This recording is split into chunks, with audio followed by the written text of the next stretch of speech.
Selamat sejahtera. Pembentangan pada hari ini adalah untuk membentangkan satu cadangan yang amat penting, iaitu Pelan Pelaksanaan Strategik bagi Projek Kredensial Mikro di Jabatan Ilmu Pendidikan IPG Kampus Kota Baru.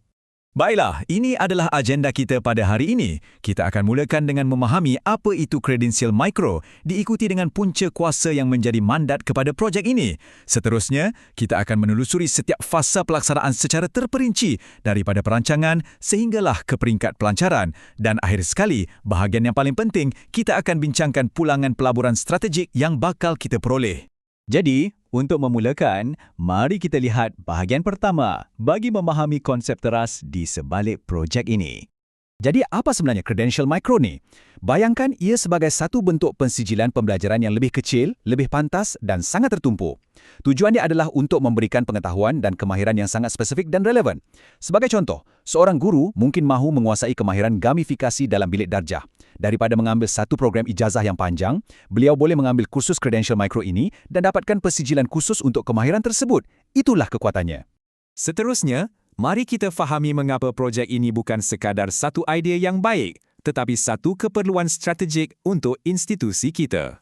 Penting untuk kita faham, inisiatif ini bukanlah satu idea yang datang tiba-tiba.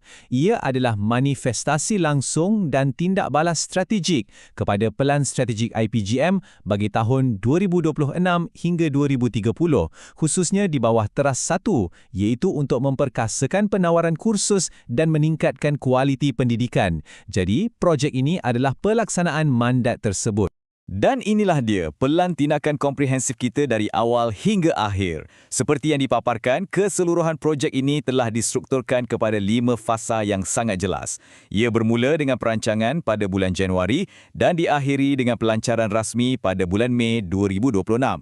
Setiap fasa mempunyai objektif dan hasil yang spesifik untuk memastikan kita sentiasa bergerak di landasan yang betul. Sekarang, mari kita teliti fasa yang pertama, iaitu fasa asas yang akan menjadi tapak kepada kejayaan keseluruhan projek ini. Fasa 1 yang kita jadualkan pada Januari 2026 adalah fasa perancangan strategi. Ia tertumpu kepada 4 aktiviti yang kritikal. Pertama, pembentukan pasukan tugas. Kedua, analisis jurang untuk kenal pasti kandungan yang diperlukan. Ketiga, spesifikasi teknikal platform. Dan keempat, penetapan garis masa serta pentunjuk prestasi utama atau KPI. Tujuannya adalah untuk membina satu pelan tindakan yang benar-benar kukuh. Dan setiap aktiviti dalam fasa ini akan menghasilkan output yang konkret. Mesyuarat permulaan atau kick-off akan menghasilkan piagam projek. Analisis jurang pula akan melahirkan dokumen pemetaan modul. Spesifikasi teknikal akan dirumuskan dalam dokumen spesifikasi keperluan sistem atau SRS. Dan akhir sekali kita akan mempunyai jadual induk projek yang lengkap dengan KPI. Baik. Setelah pelan tindakan kita siap, kita akan beralih ke fasa seterusnya di mana kita akan mula membina, iaitu fasa pembangunan dan pelaksanaan teknikal. Fasa 2 yang berlangsung pada bulan Februari boleh diibaratkan sebagai enjin kreatif projek ini. Di sinilah semua idea mula diterjemahkan menjadi realiti. Fokus utamanya adalah untuk menghasilkan semua bahan pembelajaran mentah daripada penulisan kandungan, skrip media, rakaman sehinggalah pembangunan instrumen pentaksiran. Hasil akhir fasa ini ialah manuskrip modul yang lengkap dan sedia untuk peringkat produksi. Proses ini akan dijalankan melalui satu bengkel intensif selama 2 hari. Ia bermula dengan reka bentuk instruksional di mana kandungan dipecahkan kepada unit-unit kecil atau bite-sized yang mudah dihadam. Ini diikuti dengan pembangunan kandungan, visualisasi papan cerita, rakaman media, pembangunan pentaksiran dan diakhiri dengan semakan kualiti yang ketat oleh ketua panel pakar rujuk subjek. Seterusnya, kita akan masuk ke fasa 3, pembangunan teknikal. Kalau fasa 2 tadi tentang isi kandungan, fasa 3 pula adalah tentang bangunannya. Di sinilah kampus digital kita akan dibina. Ia merangkumi segalanya, dari konfigurasi server, pembangunan sistem pengurusan pembelajaran atau LMS, reka bentuk antaramuka, sehinggalah kepada integrasi ciri-ciri pintar seperti lencana digital automatik. Pembangunan teknikal ini sangat sistematik. Kita mulakan dengan konfigurasi server dan pemasangan LMS. Ini diikuti oleh reka bentuk antara muka pengguna atau UI/UX yang mesra dan intuitif. Kemudian, barulah kita bina struktur khusus sebelum mengintegrasikan elemen multimedia, lencana digital dan analitik pembelajaran. Fasa ini akan diakhiri dengan ujian tekanan untuk memastikan kestabilan sistem. Platform dah siap, kandungan pun dah ada. Tapi adakah ia benar-benar sedia untuk digunakan? Untuk itu, mari kita lihat fasa terakhir, pengujian kualiti dan pelancaran rasmi. Fasa 4 pada bulan April ini sangat-sangat kritikal. Ia adalah pintu kawalan kualiti projek kita.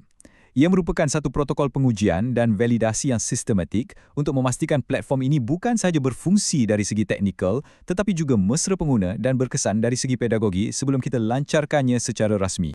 Proses pengujian ini ada dua lapisan penting. Pertama, kita ada ujian alfa yang ini dijalankan secara dalaman oleh pasukan IT kita untuk mencari dan membaiki sebarang pepijat atau ralat teknikal. Setelah selesai, barulah kita ke peringkat kedua iaitu ujian beta.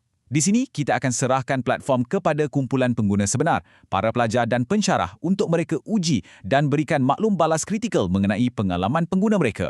Dan akhirnya, kita tiba di fasa 5 pada bulan Mei, iaitu fasa pelancaran. Fokus utama fasa ini adalah untuk memastikan penyerahan sistem kepada pengguna berjalan dengan lancar, platform dilancarkan secara rasmi dan yang paling penting, sistem sokongan pasca pelancaran yang mantap tersedia untuk semua pengguna. Pelaksanaan fasa ini merangkumi 4 langkah utama. Kita mulakan dengan latihan untuk jurulatih dan pentadbir sistem, kemudian kita adakan sesi simulasi dan onboarding untuk pengguna. Seterusnya, barulah majlis pelancaran rasmi atau Go Live akan diadakan. Dan akhir sekali, kita akan menumbuhkan pasukan pemantauan serta meja bantuan untuk memberikan sokongan teknikal yang berterusan. Setelah kita memahami keseluruhan proses pelaksanaan dari A hingga Z, persoalan yang paling mustahak pastinya ialah apa nilai dan pulangan strategik yang akan dibawa oleh projek ini kepada institusi kita. Jadi, mari kita jawab persoalan kritikal ini. Apakah pulangan pelaburan strategik atau ROI yang akan dijana oleh projek Credential Micro ini untuk Institut Pendidikan Guru kita? Pulangannya amat jelas dan sangat signifikan. Pertama, ia secara langsung menyumbang kepada peningkatan kualiti graduan selari dengan teras satu pelan strategik IPGM. Kedua, ia mewujudkan satu laluan pemindahan kredit yang fleksibel sekaligus menyokong pembelajaran sepanjang hayat. Ketiga, ia sudah pasti akan memperkasa reputasi IPG Kampus Kota Baru sebagai sebuah institusi yang inovatif. Dan yang terpenting, ia memastikan kita memenuhi standard kualiti yang ditetapkan oleh MQA. Kesimpulannya, projek ini adalah satu langkah strategik yang penting untuk memperkasakan penawaran kursus dan meningkatkan kualiti pendidikan selaras dengan plan strategik IPGM. Ini bukan sekadar sebuah projek teknologi, tetapi ia adalah satu pelaburan untuk masa depan kecemerlangan pendidikan di institusi kita.